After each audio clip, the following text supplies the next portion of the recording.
How's it going? My name is Soshin. Welcome to my channel, and today we are going to be learning how to play Ana.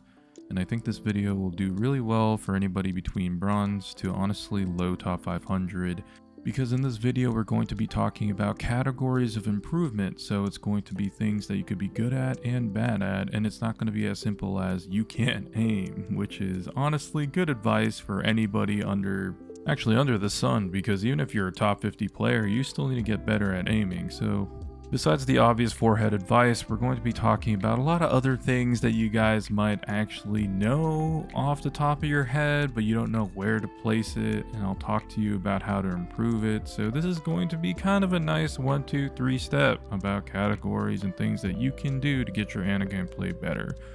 If you guys find anything useful with the advice I'm about to give, drop a like, comment, sub. I know that you guys have heard it. I know I've heard it a lot, but I understand as a new content creator, those 3 things are super good for the algorithm. So help me out, I'll help you out, and hopefully this video will give you guys the gains you want out of your Overwatch experience. And take it from me, as an Ana player that started on a trackpad playing with 50% render scale with 28 FPS, who is now a consistent top 100 flex support, that the advice I'm about to give is not terrible and not bad.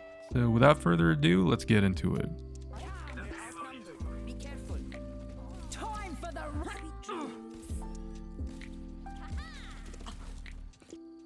Intelligence versus wisdom is the very first category we have for Ana improvement, and in my personal opinion, it's the most important. Intelligence is knowing Genji has Blade. Wisdom is knowing that Genji has Blade. You hold on to your sleep dart in anticipation.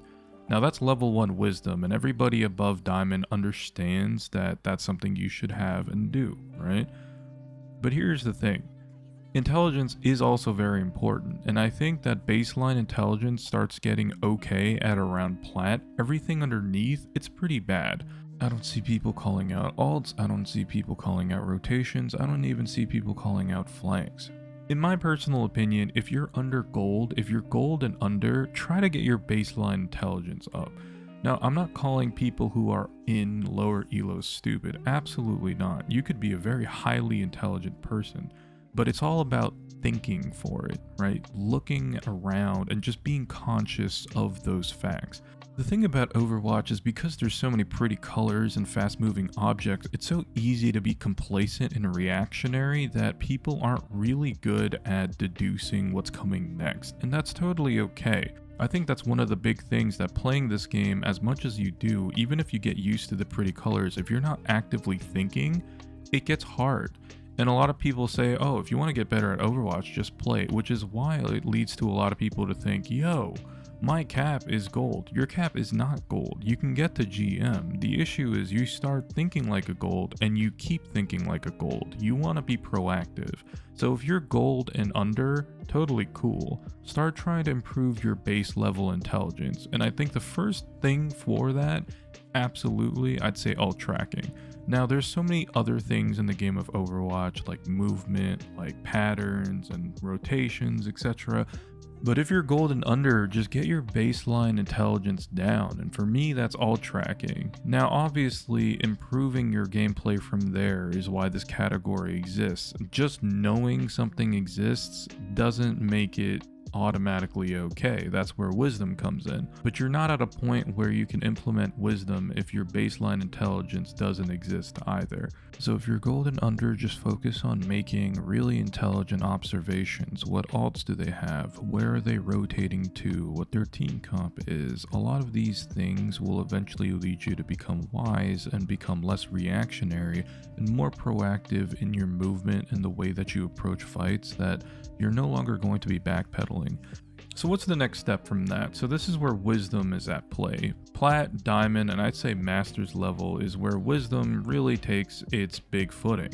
Now you know that Genji ult or soldier ult's coming, right? As an Ana player, what do? Okay, well, at this point, Genji has his ult, soldier has his ult, I have sleep dart. I'm going to hold my sleep dart for that Genji and soldier. That's step 1 wisdom. What's step 2? So Step 2 has a lot of other things that come with it, which separate Diamond from Masters and Masters to GM and GM from top 500, but that extra part of Wisdom is more than just holding on to your cooldown. The next part is just the other thoughts that come from it. How do you benefit your team? And this comes from things like, okay, how about I bait out the Genji ult in a very unideal situation? If I know that the other team's Ana and Genji are preparing for a Nanoblade, there's multiple types of things that I can approach that situation. One, I can play further back, so Genji has to use both dashes to get to me and I have a very easy sleep. Two, I could also bait out an early Nanoblade if I put a lot of pressure on their Ana. If I'm in a place where I'm in a sniper nest, for instance, and their Ana is in the open, I'm going to use my nade and my 2 shots not to heal my teammates, but to try to kill their Ana because she's going to freak out and try to nano their Genji. That's the type of mentality and the type of thoughts that have to go through your head for you to go up in the ranks. So the next time you're playing Ana in your Diamond and Masters game, you have your first step of wisdom. You're smart. You understand that, hey, I can hold on to my cooldown to sleep that Genji, to sleep that tank, to sleep that DPS who's going to ult because I'm smart and I ult track. Now, up it. Get the next step of wisdom.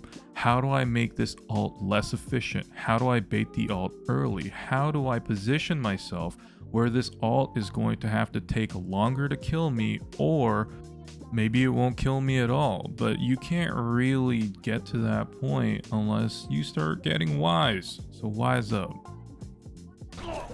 Sick slap, sick build cost, dude. That's crazy. What did I just hear? My personal terrible comms aside, use your mic. Now here's the thing, if you're introverted, cool. I'm not asking you to socialize with your peeps, just say basic things. And this kind of comes down with intelligence and wisdom. Here's the thing, you're trying to get out of your elo. You need to act like you're better than your elo, and I'm not saying that in a pretentious way, no, you're just as bad as they are. But if you're trying to improve your intelligence and you are saying things that are intelligent, that are wise, and you've got strats, and more importantly, you're all tracking because your teammates suck and they don't, you need to communicate that. Because here's the thing, your intelligence might be a little higher than the rest of your teammates because you're being proactive in climbing. The other team, maybe they're all bots. But here's the thing, you start calming to your teammates your baseline intelligence, your team is by osmosis gonna be intelligent because you told them that fact.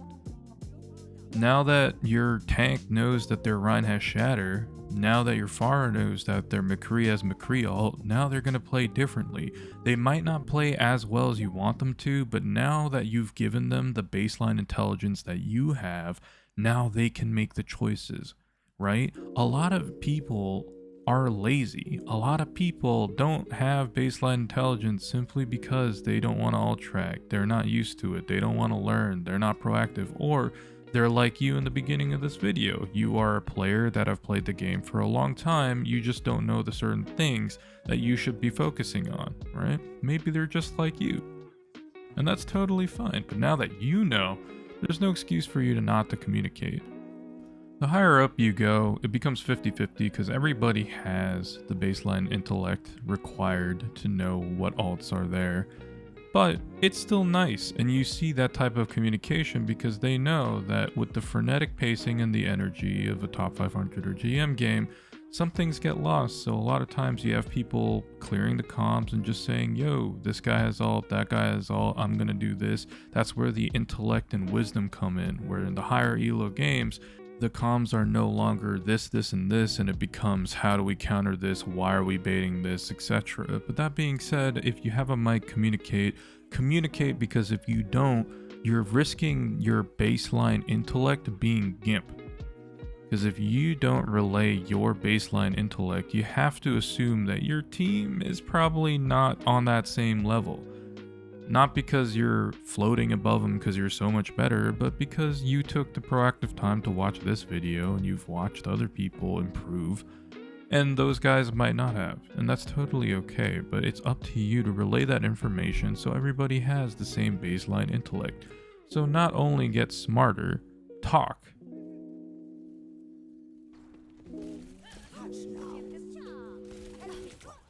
Enemies left here.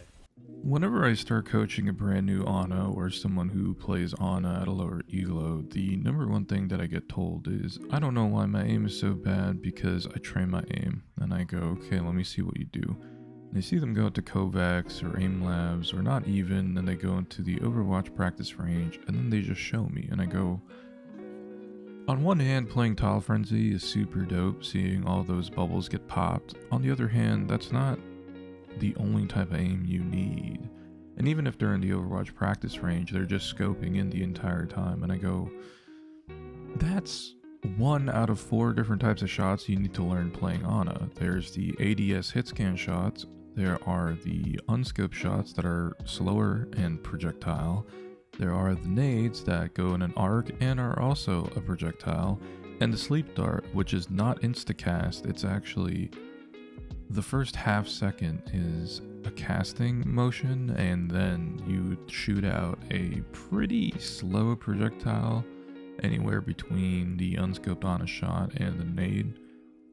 So there's 4 different types of shots that you need to learn how to aim with playing Ana, and if you only train one, don't be surprised that the others don't hit. Just because you might be really good at ADSing, you're not going to be that great at unscoped, and you're probably going to be even worse with landing sleep darts because you're not accounting for that cast time. So if I were you, and I'm starting from scratch, learn how to not only use her gun, but learn how to use her abilities. There are so many different custom games and programs to help you do that. There's no real excuse. If I were you, I would start off with Ana Paintball just to warm up, and just don't be one of those Anas in those games that are in a corner hard scoping. It's not fun, it's boring, and more importantly, you're not really working on your mechanics. You're just looking to point and click, and even though that's the case, it's just not great.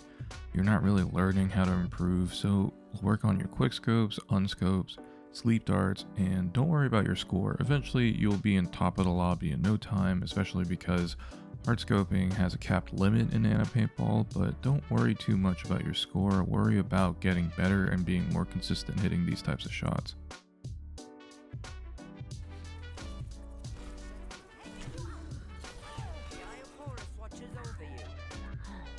The concept of self-sustaining is simple, but it's not easy. I feel like I watch a lot of different types of Anas and they say, oh, well, you know, my team doesn't peel for me and my rotations are perfect, blah, blah, blah, blah, blah. And it makes you wonder after looking back at their gameplay, like, okay, they're not actually going to a bad location, but maybe don't self-isolate when there's a double dive coming after you, right? A lot of people have this weird idea that because Ana's a sniper, all you have to do is snipe, and that's not really the case. You can play medium range, you can play close. The whole point of first sniper is that you can actually go between the ranges to make sure that you're giving yourself the security of long distance and short, depending on what the situation calls for. And you need to be alive. There's a lot of characters that are obviously inefficient when they're dead because, well, they're dead. But if I'm playing Widowmaker, I get my 2 picks and I die. It's not really the case of war of attrition. I've already got my 2 picks and my value. The thing if you play Ana though, is that a lot of your cooldowns are long, you need the overtime heals, etc. So you can't just get 2 picks and say, okay, now I'm gonna kill myself. Like, that's not exactly the vibe. If you get 2 picks as Ana, like, you still want to stay around and heal. So the priority of your life is extraordinarily important, and every time I see an Ana player that has honestly the most deaths on a team, it's not bad, and I understand that, you know, you are going to be focused more than the other people just because you're a support. But that being said, learn how to duck and dive, and more importantly, learn the importance of range. Are you trying to stay long because they have dive? Are you trying to stay short just to optimize the amount of peel you're going to be getting? A lot of Anas don't think about that. So overall, just understand that self-sustenance is extremely important because with Ana, it's always going to be a war of attrition.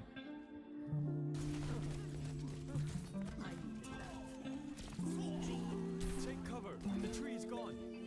Sterben nicht. You're powered up. Get in there. None of you can stop.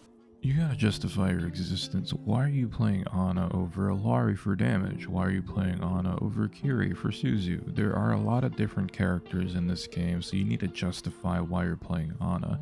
If I see an Ana player that only uses defensive nade and uses a sleep dart like once a round, I'm saying, hey, that's great, and if that's the gameplay you want to do, just don't play the character. And it's not out of hatred, but it just doesn't make sense to me that you're playing a character that has all of these resources that you're just not using.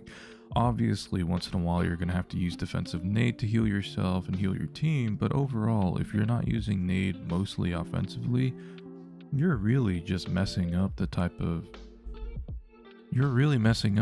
potential that you're giving your team, and overall it's just a throw. So every time you play Ana, just justify it to yourself. Why am I playing a character that doesn't have burst heals, that's damage is minimal, but has 2 awesome cooldowns? If I'm not using the cooldowns to the best of my abilities, then either don't play her or become more proactive in learning how to cycle your cooldowns, because if not, there's no reason to play Ana over any other support.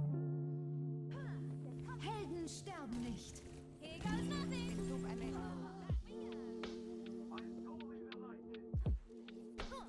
Your team is rarely going to be on the same page as you, just because a lot of these guys aren't in comms, are just trying to climb like you are, or just having a bad day at work. Whatever it is, they're probably not going to be the team that you want. But that being said, you can isolate and say, well, hey, I watched an ML7 video and this is the best high ground to be at, so I'm going to be here.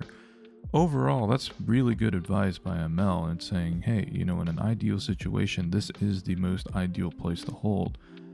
However, if your team is full of bots and they overextend or they underextend, which happens to be my biggest pet peeve, then honestly you can't take the ideal spot. And I see a lot of these, especially mid-tier Ana players that have pretty good baseline understandings of the game, keep holding areas that just can't be held because their team sucks. It's okay to give up high ground. Is it great? No, but if your tank's not there, you don't have peeling support, or if, God forbid, your tank is holding a corner behind you, you can no longer hold that ideal high ground because that high ground has not become ideal anymore because your team isn't playing around you, and that's totally fine. It's unfortunate, but it happens. But again, when I watch and I start coaching people at gold, plat, and diamond, you might be in the right spot in a vacuum, but because your team is under or overextending, you actually aren't.